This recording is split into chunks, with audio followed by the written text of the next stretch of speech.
دا یو سوال یو خور کړی دی وی ما منښته کړې وه چې زه به هر پیر او جمعرات روژه نیسم ټول عمر چې څو پورې زه ژوندی یم نو پیر او جمعرات به روژه نیسم نو خاوند زه منع کړم نو د دې منښتې دپاره څه کفاره شتي اول خو ګوره دا مسله یاد ساتل پکار دي چې د فرضي روجو نه علاوه چې ښځه کله هم روژه نیسي دا به د خاوند نه اجازت لري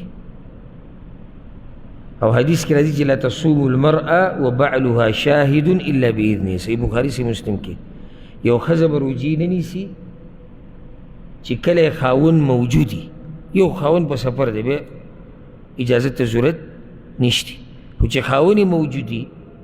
نو دا به د هغه وخته پورې روژې ونه نیسي چې څو پورې اجازت نه یې اخیستی یو حدیث کې ورسره دا راځي چې تطوعا فی غیر رمضان رمضان نه علاوه تطوع نفلی عبادت ته دا چې رمضان د روژو ته اجازت لري او هغه ورته دې کله رمضان روژې ونیسه نه ځکه چې هغه فرض دی وجه دا دی چې د دې خاوند حق دی چې د دې ښځې نه خون والي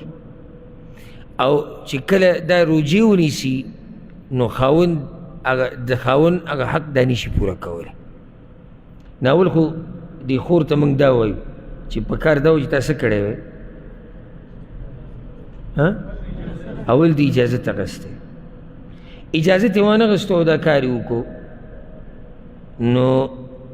دې ته موږ دا وایو چې ته به دا منښته پوره کوې نه او دلته خاوند یې تلا منع کوي منښته به نه پوره کوي نو څه به کوي د دې منښتې به کفاره ورکوي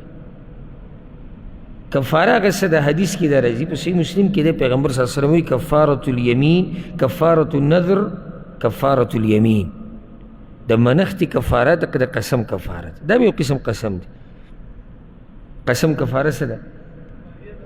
مړی ازادول لسو مسکینان له خوراک